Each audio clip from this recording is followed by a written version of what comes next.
Bom, estamos aqui hoje na nossa segunda aula, né?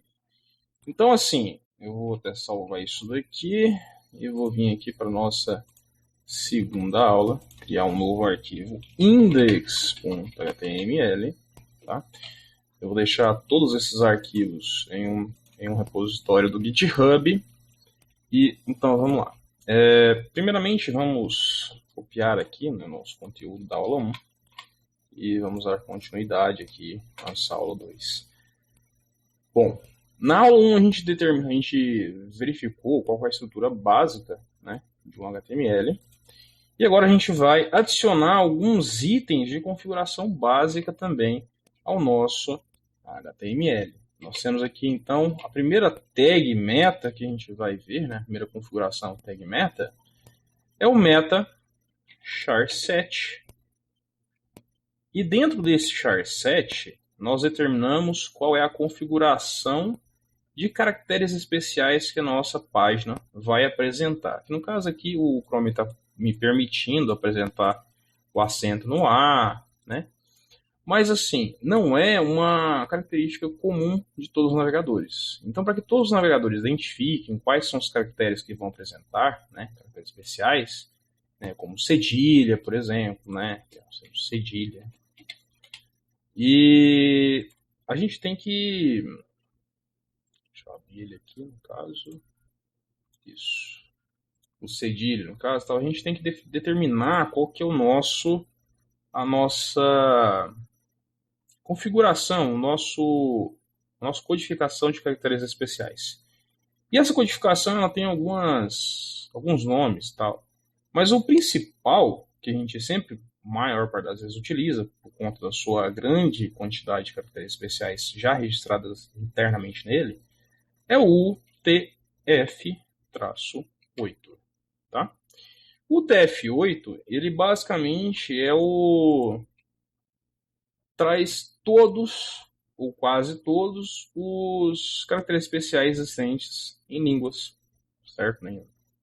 Então, assim, os nossos caracteres especiais, como, por exemplo, acentuação, cedilha, algumas pontuações, né, diferenciadas, a gente consegue trazer aqui de forma completa com o TF8. Então, assim, o char7 determina a codificação da nossa língua. Então, qual seria a próxima configuração que a gente pode fazer aqui no nosso HTML? Bom, nós temos aqui também o meta name, né, para determinar qual vai ser a característica que a gente vai estar definindo aqui, né, autor. Então, esse autor aqui, ele vai trazer a configuração de quem que é a pessoa que produziu esse sistema, esse site, né? Então, esse site, no caso, seria eu mesmo que estou, né, criando ele aqui, então, content. E aqui, no caso, eu coloco o meu nome, Ícaro, né? Então, aqui, meu nome, recentemente eu descobri que tem acento, uma coisa que eu não sabia, tive que fazer a minha certidão de nascimento. Risadas à parte, vamos lá. Basicamente que nós temos, né,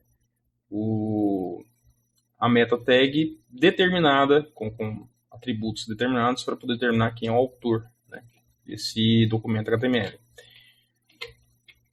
A próxima meta tag que a gente pode determinar aqui seria a description, aonde nós determinamos qual é a descrição, né, name e aqui description, onde a gente determina qual é a descrição desse site, né? Para que ele vai servir, por exemplo, utilizado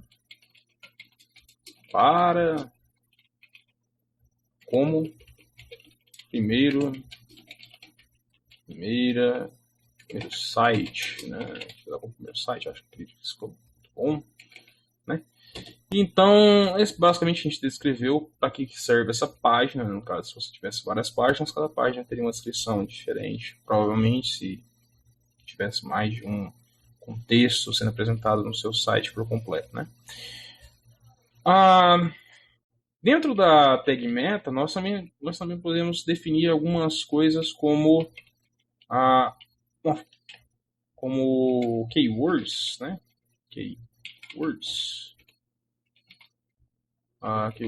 que basicamente, né, ela é utilizada para a gente poder determinar ou facilitar que a nossa página seja encontrada na web em si, né? Então, a nossa página, quando ela for ser pesquisada, imagine que a pessoa está pesquisando alguma coisa ali. Ela não sabe que a nossa página existe. Então, quando você procura no Google, né, a gente geralmente procura não pela página diretamente, né? Ainda mais que a gente pesquisa foi no Google, a gente está tentando encontrar alguma página que tenha o que a gente quer, né? Então, basicamente, a gente vai procurar o que a gente quer.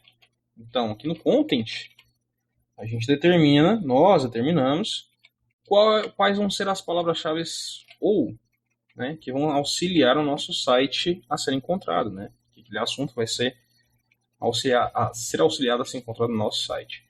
Então, aqui no caso, a gente poderia determinar, por exemplo, a primeira página, né? No caso, se a gente fosse utilizar aqui página dessa forma também, sabe se o buscador tem a capacidade ali de ficar removendo, né, essa coisa, como for programado, se ele consegue remover e verificar se o restante da palavra combina, mesmo que não tenha acento e tal. Isso prejudica às vezes na hora da pesquisa. Mas nós temos aqui a primeira página com acento, site,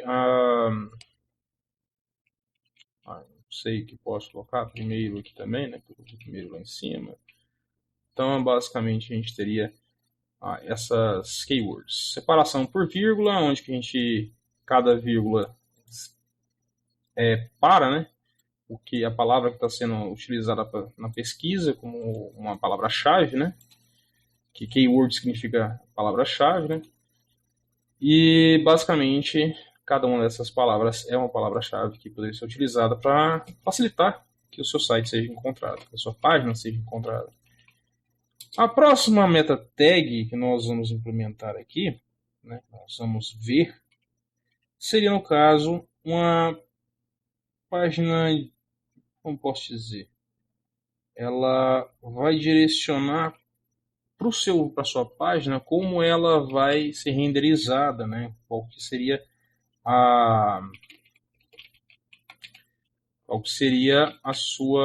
seu zoom, né? Como ela viria a ser apresentada ao seu usuário, a visualização dela, a renderização dela. Então aqui a gente determina como viewport, ou seja, porte de visualização, né? Então aqui a gente determina que o content, dentro do content, que seria no caso a configuração em si, né? O name ele determina o que a gente está configurando e o content vem com a configuração que a gente vai dar, né? Então aqui no caso eu teria, por exemplo, o widget, né? Esse aqui é o mais comum utilizado, device widget, que significa basicamente que a largura da minha página ela vai ter a largura do nosso dispositivo, né? Do dispositivo que está abrindo essa página. E determino aqui o initial scale vai receber 1.0. O que é 1.0? Basicamente seria 1, ou seja, de 1 para 1. Se ele tivesse 0.5, seria de 1 para 0.5, ou seja, se você tem uma largura, uma escala na sua página, no caso, né? No caso, a escala seria o zoom. Então, se eu tenho aqui um zoom de 1.5, ele seria de mais ou menos 50% no caso. Então, assim, basicamente, ele determina qual vai ser a proporção. Vai ser 1 para 100. Se eu tenho 1.0, eu tenho 1. 1 é 100. Se eu tivesse 0.5, eu teria 100 dividido por 2, no caso, seria, né, no caso, metade de 100, que seria ali 50%. Então aqui eu determino que ele vai pegar a escala de 1, né, para 100. Beleza, nós determinamos aqui as principais meta tags, tá? Existem algumas outras meta tags, mas elas não são muito utilizadas e nem tem um uso assim hoje em dia, né? Com outras tecnologias que são utilizadas, não tem um uso muito, digamos, necessário, tá? Então, assim, para o HTML básico, isso aqui, né, essas configurações aqui que a gente determinou para essa página aqui, no caso, já está de bom tamanho. Na próxima aula, nós iremos começar a visualizar como produzir um corpo, tá? Um corpo para nossa página, uma estrutura corporal para nossa página que seja uma palavrinha. Lembrem sempre dessa palavra, eu vou falar sobre ela na próxima aula, que é semântica HTML, tá? Semântica é o que manda, é a principal coisa que você tem que se preocupar na hora de criar uma estrutura HTML, tá bom? Então, por hoje é só. Nos vemos na próxima aula. Aguardo vocês ansiosamente